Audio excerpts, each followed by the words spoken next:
우리 몸속에 혈관이 핏줄이라는 게 있는데 이게 길이가 무려 9,500km 정도 됩니다. 굉장히 긴 거죠. 이 길은 아마 부산을 11번 왕복하고도 남는 길입니다. 이 피가 우리 자그마한 몸속에 다 들어있습니다. 그리고 이 피는 어떤 피는 죽어가는 피가 있고 어떤 거는 새로 생기는 피가 있어요. 초당 약 1,500만 개 정도가 생겼다 죽었다 생겼다 죽었다. 그래서 생기는 피가 많아지게 되면 에너지가 넘치는 것이고 죽어가는 피가 많아지게 되면 몸이 아픕니다.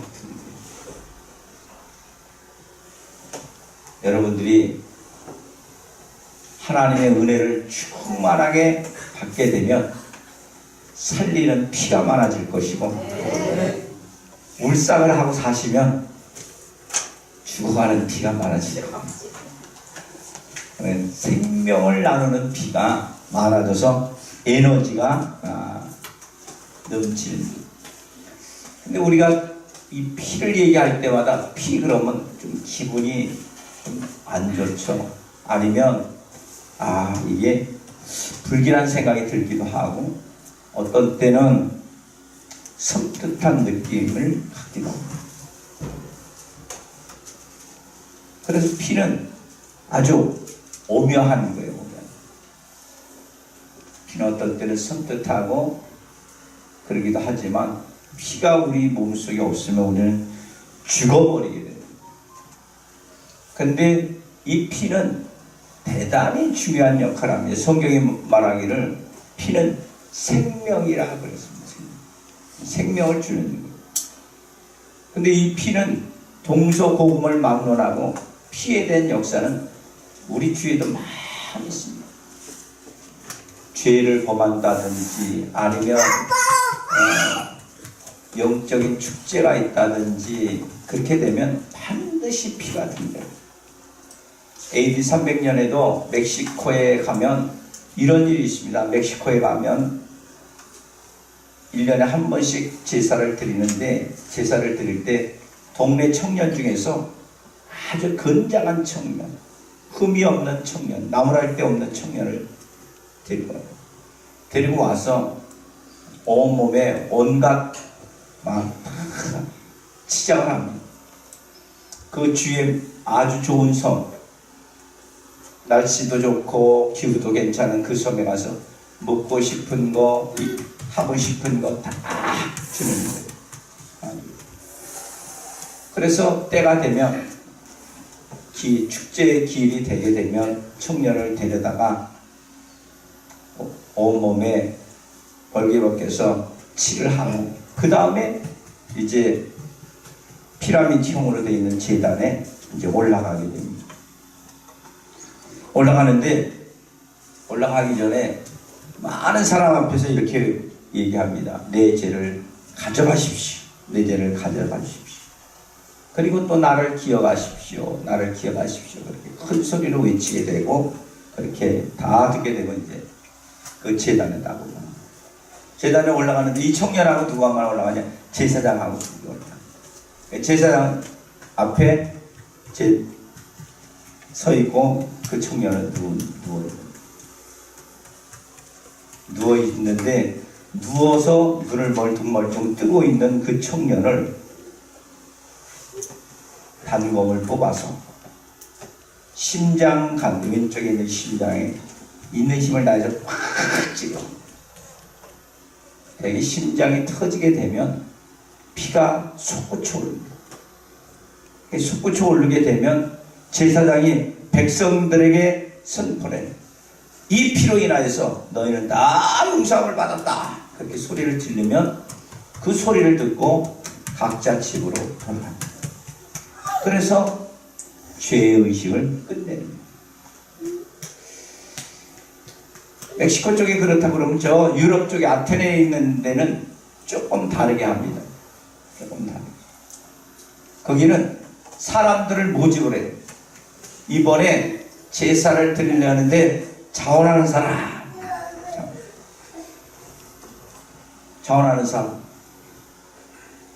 돈을 줍니다. 막대한 돈을 줘요. 그러니까 되게 가난한 사람들이. 그러면 그런 사람들을 정결케 하고 그 다음에 동네 한가운데 놓고 사람들이 돌로 내 죄를 가져가라 그러면서 집어던지는 거예요. 그래서 성경에도 그렇게 말하죠. 너희 중에 죄 없는 자가 돌로 치라. 예수님 그렇게 말했습니다. 근데 나는 무슨 죄를 졌다? 나는 어디 가서 누구네 집에 가서 도적질 했습니다. 그러면 돌에다가 나는 누구네 집에서 도적질 했습니다. 이 죄를 지었는데 이 죄를 저 사람한테 버립니다. 그리고 던지는 그 사람은 던지는 돌에 의해서 피를 맞고 그러다가 쓰러져 죽습니다. 그럼 이제 사람들이 가정으로 돌아가는 거예요. 동양 서양을 막론하고 모든 사람이 자기의 죄를 씻기 위해서는 반드시 뭐를 했느냐? 피를 붓는 거예요. 피가 없는 축제가 없습니다. 그래서 미국의 프레이저 교수라는 교수가 조사를 해보니까 황금가지라는 책에서 세계 인구의 90%가 종교적인 경축에는 반드시 피를 뿌리며 제사를 드렸다. 그렇게 결과를 발표했습니다. 그리고 말하기를 사람이 신께 죄를 범하거나 어떤 악을 행했을 때 어떤 종류의 피들이 꼭 피를 의해서만 속죄를 받는다고 믿는 것은 사람이 원래부터 타고난 성품일 것이다 라고 이야기를 했습니다. 성경은 피에 대한 얘기입니다. 창세기 9장 4절에 보니까 거기는 그 생명이 되는 핏째 먹지 말지라 피에 대한 이야기를 하고 요한계시록에도 계속해서 피에 대한 이야기를 합니다. 요한계시록 어린 양의 피 그렇게. 그래서 성경은 창세기서부터 요한계시록까지 피에 대한 구약시대는 대개 제사가 피를 뿌릴 때 사람으로 하지 아니하고 어린 양이나 또 아니면 암소나 수소 이런 것들을 가지고 예배를 드리고, 신약시대에는 수많은 제사 중에서 그리스도의 피로 말미암아서 용서한 바람을 우리들에게 선포를 하고 있습니다.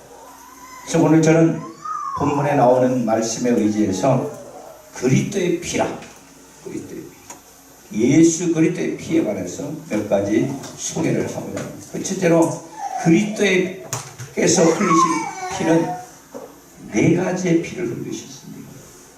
첫 번째 피는 어떤 피냐? 겟세마네 동산에서 흘리신 피입니다. 겟세마네 동산에서 예수님께서 간절히 기도합니다. 얼마나 기도를 했는지 할 만하시면 이 잔을 내게서 옮기시옵소서. 십자가에 달리시기 전에 자기가 죽을 걸 아시고 할 수만 있으면 이 잔을 내게 옮겨달라. 눈물로 그 땀방울이 변하여 핏방울 되기까지 기도하고 난 다음에 예수님께서 하신 말씀은 아버지여 내 뜻대로 마옵시고 아버지의 뜻대로 되기를 원하나이다. 바꿔버렸습니다. 여러분, 우리도 마찬가지입니다. 우리도 그냥 기도할 때는 하나님 이것도 주십시오, 저것도 주십시오, 내 뜻이 관철될 때까지 기도하지만, 우리가 겟세마네 동산에서 피 흘리신 예수의 체험이 우리 심령 가운데도 있게 된다고 한다면 나의 뜻대로 마옵시고 아버지의 뜻대로 되기를 원하나이다. 할렐루야. 그렇게 고백을 하게 되는 것입니다. 그래서 우리는 신앙 안에서 겟세마네 기도가 필요한 거죠. 내 고집, 내 가지고 있는 생각, 내 가지고 있는 경험, 이것을 다 벗어버리고 아버지의 뜻이 나의 삶 속에 이루어지기를 원합니다는 고백이, 저와 여러분들의 고백이 돼야 됩니다. 그 다음에 예수님께서 흘리신 피 중에 하나는 채찍 맞아 흘리신 피죠. 십자가를 지고 가는데 로마 병정들이 채찍으로 예수님을 등어리를 딱 때리고 나면 그 등어리에 자국자국마다 핏방울이 쓰게 됩니다. 학설에 보면 로마 병정들이 채찍을 만들 때 그냥 만드는 것이 아니라 끄트머리에 납을 달거나 아니면 낚시바늘 같은 거를 달아요. 그래서 확 때릴 때마다 낚시바늘에 살점이 갈고리처럼 걸려서 확 뛰게 돼요. 얼마나 고통스럽겠어. 채찍 맞아 흘리신 피가 얼마나 힘든가. 그러나 그렇게 채찍을 맞은 예수님의 피가 있기 때문에 저와 여러분들은 치료함을 받을 수가 있어요. 할렐루야. 성경 우리들에게 말합니다. 이사야서 53장 5절에 말하기 그가 채찍으로 맞으므로 우리가 나음을 입었도다. 할렐루야. 베드로전서 2장 24절에 저가 채찍으로 맞으므로 너희는 나음을 입었도다 그랬어요. 예수님 채찍에 맞음으로 말미암아 저와 여러분들이 강건해지는 거예요. 그것을 느껴질 때 우리는 질병이 깨끗이 치료될 수 있는 은혜가 있는 줄 여러분 믿으시기를 바랍니다. 그 다음에 예수님께서 흘리신 피 중에 하나는 가시관을 쓰신 거죠. 머리에다 가시관을 쓰신 거예요. 팔레스타인 지방의 가시관은 가시가 얼마나 깊은지 뼈까지도 들어간다고 말합니다. 여기다가 씌우시고 유대인의 왕이라 했습니다. 그리고 십자가에 달려 고통스럽게 만듭니다. 가시관을 쓰신 이 가시는 어떤 의미입니까? 우리 인생을 살아가는데 우리 인생도 가시와 같은 인생. 창세기 3장에 보면 아담과 하와가 범죄한 다음에 하나님께서 야 이제부터 땅이 너에게 가시와 엉겅퀴를 낼 것이다 그랬습니다. 우리 인생은 가시와 같은 인생입니다. 가시와 같은 인생. 그래서 끊임없이 고통을 당하죠. 어떤 가정에는 자식이 가시가 되는 경우도 있고 어떤 가정에는 남편이 가시가 되는 경우도 있고 어떤 가정은 아내가 가시가 되는 경우도 있고 어떤 가정에는 부모가 가시가 되는 경우도 있습니다. 어떤 가정에는 물질이 가시가 되는 경우도 있고 어떤 경우는 사업이 가시가 되는 경우도 있습니다. 어떤 사람들은 사람과 인간관계를 통해서 마음의 가시를 가지고 있는 사람들도 있습니다. 그래서 이런 가시가 찔릴 때마다 마음이 괴롭고 낙심하고 절망하고 좌절하고 심지어는 어떤 사람들은 그 가시를 견디다 못해 자살하는 사람들도 생기게 되는 것입니다. 여러분 예수님께서 이 가시를 통하여서 우리들에게 이런 인생의 고통을 해결하시기 위해서 친히 가시로서 담당하신 겁니다. 그러므로 저와 여러분들은 인생의 고통을 당할 때마다 예수님께서 머리에 쓰신 가시 면류관을 기억하면서 우리 스스로가 예수님께서 나의 고통, 나의 아픔 이런 걸 다 가져가셨다라는 확신과 믿음이 있어지게 되기를 예수 이름으로 축원을 드립니다. 그 다음에는 예수님께서 흘리신 것은 옆구리에 창을 찔러서 옆에 있는 피와 양손 양발에 흘리신 피죠. 성경 요한복음 19장 34절에 말하기를 그 중에 한 군병이 옆구리를 찌르니 피와 물이 나오더라. 물이 나왔다는 것은 이제 피가 나올 게 더 이상 없다 그런 얘기죠. 그런 피를 흘림으로 말미암아서 저와 여러분들이 모든 죄에서 말갛게 씻어버리려고 하는 씻어. 그래서 우리는 예수 그리스도의 십자가에 달리신 피를 생각할 때마다 우리의 죄가 씻어졌다고 생각하고 고백을 합니다. 죄는 어떤 것으로도 씻을 수가 없습니다.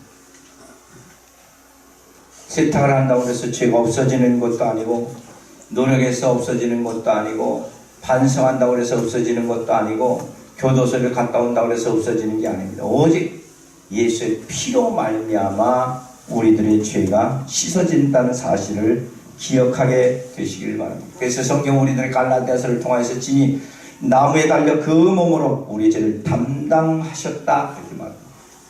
그 피로 말미암아 우리 죄를 담당하신 겁니다. 그 그리스도의 피, 우리가 늘 고백하는 그 피가 오늘 성경의 본문에 보면 몇 가지의 효력을 우리들에게 말씀해 주셨습니다. 그 첫 번째가 뭐냐면 그리스도의 피는 영원한 속죄를 이룬다고 하는 거예요. 속죄를.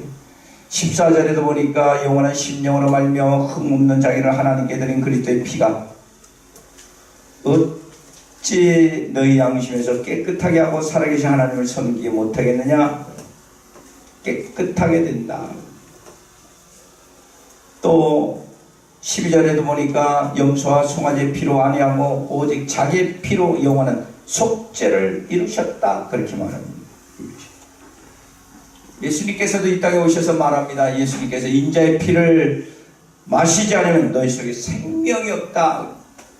성찬할 때 우리가 포도주를 마시는 행위는 우리 스스로가 예수의 피로 말미암아 저와 여러분들이 깨끗함을 얻었다. 그런 신앙의 고백인 것입니다. 그러므로 하나님께서 은혜 은총을 허락해 주셔서 저와 여러분들이 그리스도의 피로 말미암아 나의 죄는 씻어졌다고 고백할 수 있어야 되는 것입니다. 마틴 루터가 말하는 것처럼 성경을 짜봐라 그러면 피가 나올 것이다 그렇게 얘기했습니다. 구약이 양과 소나 염소의 피의 이야기라고 하면 신약은 바로 이 하나님의 아들을 예수 그리스도의 피에 관한 이야기라고 집약해서 말할 수가 있습니다 라고. 그 정도로 성경 우리들에게 피에 대한 이야기를 하고 있는 것입니다. 그래서 피를 빼놓고는 이야기할 수가 없습니다. 기독교는 피를 빼놓고는 이야기할 수가 없습니다. 만약에 피를 뺀다고 한다면 기독교는 윤리적인 종교는 될 수가 있을지 모릅니다. 복받는 종교는 될 수 모릅니다. 도덕적인 종교는 될 수 있을지 모릅니다. 그러나 생명을 주는 종교는 존재한다. 기독교의 특징은 모든 사람들에게 생명을 주는 거예요. 도덕적이고 철학적이고 문학적이고 이런 것을 떠나서 모든 사람들에게 생명을 주시기 위해서 예수님께서 이 땅에 오셨고 또 십자가에 달려 돌아가셨고 우리 모든 죄를 씻어주시고 죄에 있는 자리에서 세상에서 천국으로 바꾸시는 역사적인 사건을 우리들에게 이루어 주신 것입니다. 그러므로 저와 여러분들이 그리스도의 피로 말미암아서 정결케 되고 깨끗게 되었다는 고백이 저와 여러분들의 고백이 되기를 예수 이름으로 축원을 드립니다. 성경은 히브리서 9장 22절에도 말하기를 율법을 쫓아 거의 모든 물건이 피로서 정결케 되나니 피 흘림이 없는 즉 사함도 없느니라. 피가 있어야 용서함이 있다. 저와 여러분들이 그런 믿음이 있어야 됩니다. 피에 대한 믿음이 있어요. 그냥 신앙적으로 교회 와서 앉아있다 가는 것이 아니라 십자가를 쳐다보는 그 순간에 피의 역사를 느낄 수가 있어야 됩니다. 주일날 와서 여러분들이 제 뒤에 있는 이 십자가를 볼 때마다 예수께서 흘리신 피의 형상을 볼 수 있는 영적 영안이 열리게 되면 우리들의 신앙은 조금 더 성숙한 것이요. 그것을 통하여서 하나님의 역사는 계속해서 여러분 삶 속에 나타날 수가 있는 것입니다. 그러나 우리가 십자가를 보지도 못하고 교회 와서 목사 얼굴만 보고 또 성도들하고 잡담이나 하고 그렇게 간다고 한다면 그건 불행한 거죠. 주일날 여러분들이 그리스도의 피를 우리 심령 가운데 있다면 그것이 끼어질까봐 다른 사람한테 말하는 것도 조차 조심스럽고 안 하려고 하는 거죠. 내 혹여도 말하다가 내 하나님이 약속된 은혜 은총이 이게 없어질까? 두렵고 떨림으로 예수 그리스도의 피를 우리 심령 가운데 가져오게 되는 거죠. 그래서 교회는 하나님의 은총과 은혜를 이야기하는 장소지, 세상에 있는 이야기를 잡담하는 장소가 아닙니다. 커피 마시고 교제하는 것은 즐겁고 기쁜 일인지는 모르지만 그 속에는 예수 그리스도가 살아있을 수가 없습니다. 그래서 우리는 이웃들에게도 조심스럽게 얘기할 수 있어요. 저분이 오늘 예수 그리스도의 피로 말미암아 심령 가운데 그리스도의 피가 넘쳐나는데 내가 혹여라도 말을 잘못하거나 이야기를 걸어서 상대방 마음속에 있는 그리스도의 영을 빼앗아가거나 파괴하지는 않는지 조심스럽게 생활을 해야 되는 것입니다. 그래서 우리가 예수께서 나를 용서하셨다는 확신이 들어서 그것을 가지고 가정에 돌아갈 때 그 확신이, 그 믿음이 여러분들의 가정을 변화시킬 수가 있는 것이고 여러분들의 자녀를 변화시킬 수 있는 은혜가 반드시 있어지게 될 줄 믿으시길 바랍니다. 살아있는 순교자인 고리템뿐 여사가 그런 얘기를 했습니다. 하나님께서 우리 모든 죄를 가져다가 바다에다, 깊은 바다에 던지시고 거기에다가 글씨를 하나 써놨는데 낚시 금지 이렇게 써놨습니다. 그런데 많은 사람들은 그곳에 가서 다시 죄를 낚으려고 낚시를 하는 사람들이 많이 있는데 여러분 가운데 혹여라도 그런 사람이 있습니까? 라고 물었답니다. 여러분, 우리들은 죄를 예수 그리스도께서 다 씻어주시고 용서하시기 위해서 바다 깊은 곳에 던져버렸다는 사실, 그것을 확신하고 믿음으로 고백하게 되기를 예수의 이름으로 축원을 드립니다. 또한 오늘 성경에 그리스도의 피는 성결케 하신다고 해서 성결케 하신다. 오늘 본문에 말하기를 13절에 보니까 황소의 피와 암송아지의 죄로 부정한 자에게 뿌려 그 육체를 정결케 하고 거룩하게 하고, 그 다음에 14절에도 깨끗게 하고 그래. 또 흠없는 것으로 하고 그래서 성결케 하는 겁니다. 그리스도의 피는 언제나 나를 성결하게 만들 수가 있습니다. 여러분들이 찬양도 열심히 부르면 그 찬양 속에도 그런 찬양이 있습니다.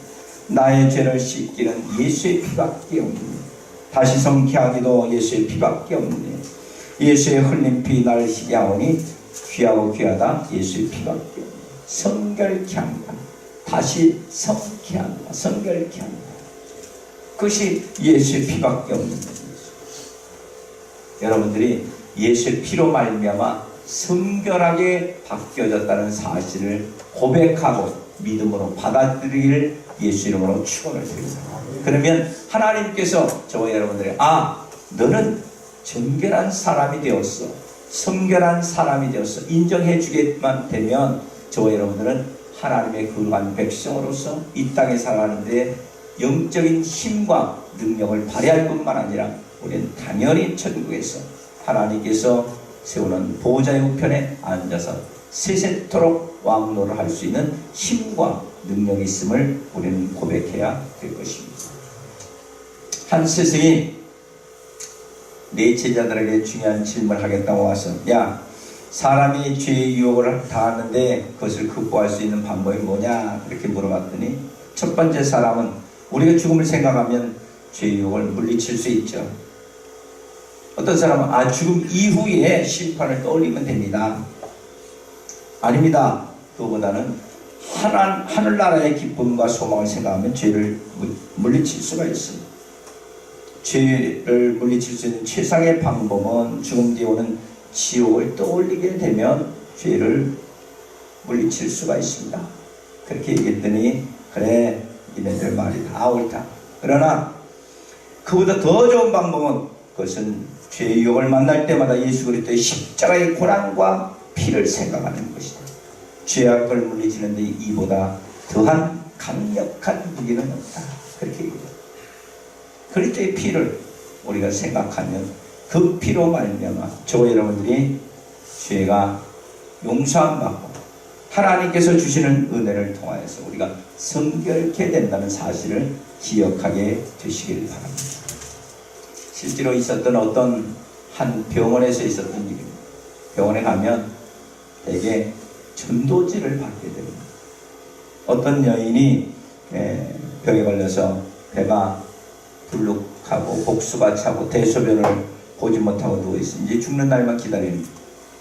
근데 어떤 전도 사람이 전도지를 주었는데 거기에 뭐라고 써있느냐, 누구든지 저를 믿으면 멸망치 않고 영생을 얻으리라 라는 말과 저가 채찍으로 맞음으로 너희는 나음을 입었도다, 그 말이 써있는 것을 보고 병석에 누워있는 여인이 아주머니 아주머니 불렀어요. 전도인이 가서 왜요? 그랬더니 제가요 물어볼 게 있습니다. 물어보세요. 나 같은 사람도 예수를 믿을 수 있나요? 믿을 수 있습니다. 그렇게 누구든지 믿을 수가 있어요. 그럼 나 같은 사람도 용서함도 받을 수가 있나요? 그럼요. 누구든지 무슨 죄를 지었든지 용서함 받을 수가 있습니다. 그렇다면 지금도 용서받을 수 있나요? 지금 당장 지금도 용서받을 수 있습니다. 당신이 잘 고백하고 마음으로 믿어 의에 이르고 입으로 신해서 구원에 이른다고 했으니 고백을 하십시오. 그 여인이 진정으로 고백을 합니다. 예수님, 내가 예수님을 믿습니다. 내 지난 과거를 용서해 주세요. 그리고 자기의 죄를 고백하는 순간에 회개의 영이 터져서 자기의 잘못을 진정으로 고백하게 되고 눈물을 흘리고 한참 자기의 죄를 고백하는 그 순간에 갑자기 뻥 소리가 나더니 그 뱃속에 있는 것들이 확 밑으로 빠집니다. 성령의 은혜로 그 여인은 죽으려고 침상에 누워서 며칠 있으면 죽겠다고 생각하고 그랬던 사람이 예수의 기적을 통해서 성결케 되었습니다. 정결케 되었습니다. 할렐루야. 그런 역사가 저와 여러분들의 삶에도 반드시 일어나게 되기를 예수 이름으로 축원합니다. 마지막으로 그리스도의 피는 우리를 영원한 언약으로 주시는 것입니다. 오늘 15절에 말하기를 새 언약의 준본이 이는 첫 언약 때 범한 죄를 속하려고 죽으사 부르심을 입은 자들로 하여금 영원한 기업의 약속을 얻게 하려 하심이라. 첫사람 아담은 첫 기업을 실패로 끝났지만 마지막 아담 대신 예수께서는 그 기업을 지토록 차지하는 거예요. 차지하는. 기업은 여러분들이 가지고 있는 것처럼 농사 짓는 사람은 토지에다 농사를 짓는 것이 기업일 것이고, 사업체를 가지고 있는 사업을 경영하는 것이 기업일 것이고, 직장생활하는 사람은 그 직장이 기업이 될 수가 있습니다. 이런 기업을 하나님께서 세상의 기업이 아니라 영원한 약속의 기업을 줍니다. 저와 여러분들도 마찬가지로 그리스도의 피가 우리 심령들 가운데 임하게 되면 이 땅에 있는 약속도 받지만 하나님께서 저 세상에 영원한 기업으로 주시는 겁니다. 그래서 창세기 48장에 보면 야곱이 자기 아들들을 축복을 할 때 애굽에서 너 잘 먹고 잘 살아라. 여기 총리 대신 동생이 아니면 니네 삼촌이 총리 대신이 되었으니까 여기서 부귀영화를 누려라. 그렇게 기도를 하지 않습니다. 그렇게 축복을 하지 않습니다. 너희들이 갈 곳은 어디다? 약속의 땅, 가나안 땅이다. 그렇게 합니다. 그러면서 축복을 합니다. 저 여러분들도 애국처럼 우리가 풍요를 누릴 수가 있습니다. 물질의 풍요를 누릴 수가 있고, 또 직장에 가서 높은 자리에 올라가서 명예를 얻을 수도 있습니다. 그러나 우리가 돌아갈 곳은 어디냐? 약속의 땅, 가나안 땅입니다. 성경은 그래서 애국은 세상으로 상징한다고 한다면 약속의 땅, 가나안 땅은 천국을 상징합니다. 그래서 우리는 늘 약속의 땅 가나안 땅에 들어가는 것이 나의 삶의 종착역인 것이. 이 땅에 아무리 훌륭하고 좋은 것이 있다 할지라도 선택된 이스라엘 백성들은 영원히 애굽에서 살 수가 없습니다. 때가 되면 다 나와서 어디로 가야 되느냐? 가나안 땅으로 가요. 약속의 땅입니다. 하나님께서 성경을 말하기를 젖과 꿀이 흐르는 땅이라고 했어요. 그 땅으로 저와 여러분들이 가는 겁니다.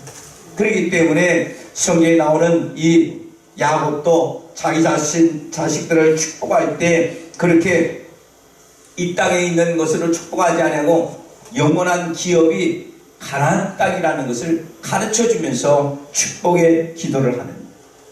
저 여러분들도 마찬가지입니다. 이 땅에 살면서 우리는 애국 땅에 사는 것처럼 풍요를 누릴 수가 있습니다. 물질의 풍요를 누릴 수도 있고 그렇습니다. 그 풍요하는 나일강처럼 농사 짓는 대로 먹을 것이 많고 풍성하고 그런 삶을 살지도 모릅니다. 그러나 거기에는 영원히 우리가 살 수가 없는 거예요. 우리가 영원히 살 수 있는 것은 선택된 이스라엘 백성들은 약속의 땅 가나안 땅에 들어가는 것처럼 저와 여러분들도 이 땅에서 영원히 사는 것이 중요한 것이 아니라 우리가 이 땅에 육신의 장막을 벗고 날 때 하나님께서 예비된 약속의 땅 가나안 땅 저 천성을 우리가 들어갈 수 있는 믿음의 사람이 되어야 되는 거예요. 그것을 오늘 성경에 그리스도의 피로 말미암아서 영원한 기업을 약속으로 얻게 하려 함이라. 우리는 그 약속을 믿고 그 약속을 의지하고 그 약속대로 천국에 가는 소망을 갖는 사람입니다. 그 영원한 기업은 우리들이 천국에 있는 것이지 이 땅에 있는 것이 아닙니다. 이 땅에 있는 것은 다 괴롭고 힘든 것입니다. 그래서 예수님께서 이 땅에 오셔서 말씀하기를 너희가 세상에서 환난을 당하라 그랬습니다. 세상은 환난을 당하는 거예요. 그러나 담대하라 내가 세상을 이겼더라. 이 세상은 환난입니다. 역경입니다. 고난입니다. 아픔입니다. 그래서 어느 것 하나라도 쉬운 게 없어요. 직장생활에도 쉬운 게 없습니다. 농사를 져도 쉬운 게 없습니다. 회사를 해도 쉬운 것이 없습니다. 사업을 해도 쉬운 것이 없습니다. 그저 때때로 그런 일로 인해서 우리에게 다가오는 것은 고통밖에 없습니다. 그렇기 때문에 우리는 천국을 사모하고 영원한 기업을 사모하는 겁니다. 찬송에도 그렇게 말하죠. 나의 영원하신 기업 생명보다 귀하다. 나의 갈 길 나가도록 나와 동행하소서. 내가 이 땅에 살면서 수없이 많은 어려움과 고통 속에 있다 할지라도 나의 영원하신 기업은 생명보다 귀하고 그 생명보다 귀한 것은 저 천성입니다. 그 천국을 사모하면서 우리 심령이 천국을 사모하면서 세상의 모든 것 다 놓고 갑니다. 그래서 찬양 드릴 때 가장 마음에 감동을 주는 찬양은 천국에서 만나보자 그날 아침 거기서. 여러분 장례 찬송이라고만 생각할 것이 아니라 천국에서 만나보자. 갔는데 저 여러분들이 갔는데 우리가 사랑했던 친구 우리들의 잘 아는 이웃이 없다고 그러면 얼마나 불행하겠어요. 목사님들이 없습니다. 장로님들이 없습니다. 권사님들이 없습니다. 그럼 얼마나 불행하죠. 그래서 성경 우리들에게 끊임없이 너희가 깨어 기도하라. 우는 사자가 앞으로 삼킬 자를 찾는 것처럼 마귀가 삼킬 자를 찾으면서 어찌하든지 하나님의 거룩한 백성에서 저 악한 영의 권세로 던져버리기 위해서 끊임없이 노력합니다. 그 노력 가운데 우리들이 어떤 사람들은 빠지게 돼서 교회를 잘 다니다가 떠나는 사람도 있고 믿음에서 파선한 사람들도 있고 하나님의 은총과 은혜를 잃어버리는 사람도 있고 붕괴했을 때는 그저 세상을 다 바칠 것처럼 그렇게 했다가도 어느 시간이 되게 되면 저 밑에서 교회를 원망하고 이웃들을 원망하고 성도들을 욕하고 목사님을 흉보고 그런 사람들이 그런 불행한 사람입니다. 우리는 하나님께서 이 육신에 사는 동안에는 평안히 살고 기쁨으로 살다 저 여러분들이 저 천성을 향해서 줄다름치고 그곳에서 영원하게 하나님을 찬양하며 사는 귀하고 아름다운 성도 여러분 되시기를 예수 이름으로 축원을 드립니다. 말씀을 정리합니다. 예수 그리스도께서 흘리신 피는 우리의 죄를 씻어주시고 성결케 할 뿐만 아니라 영원한 기업의 천국으로 약속해 주셨습니다. 그러므로 피의 약속을 믿고 믿음의 굳건히 서가는 저와 여러분들이 되셔서 하나님 앞에 영광을 나타내는 데 부족함이 없는 성도 여러분 되시길 바랍니다. 특별히 오늘은 성찬을 드리는 날입니다. 성찬을 통하여서 그리스도의 피로 말미암아서 우리 죄를 씻어 성찬에 참여해야 될 것이고, 또 예수님이 깨어진 몸을 먹는 떡을 먹는 행위를 통해서 우리들이 하나님께서 주신 고난과 고통을 다시 한번 기억하고 주님의 앞에 영광을 나타내는 아름다운 성도 여러분 다 되시기를 예수 이름으로 축원을 드립니다. 기도하겠습니다.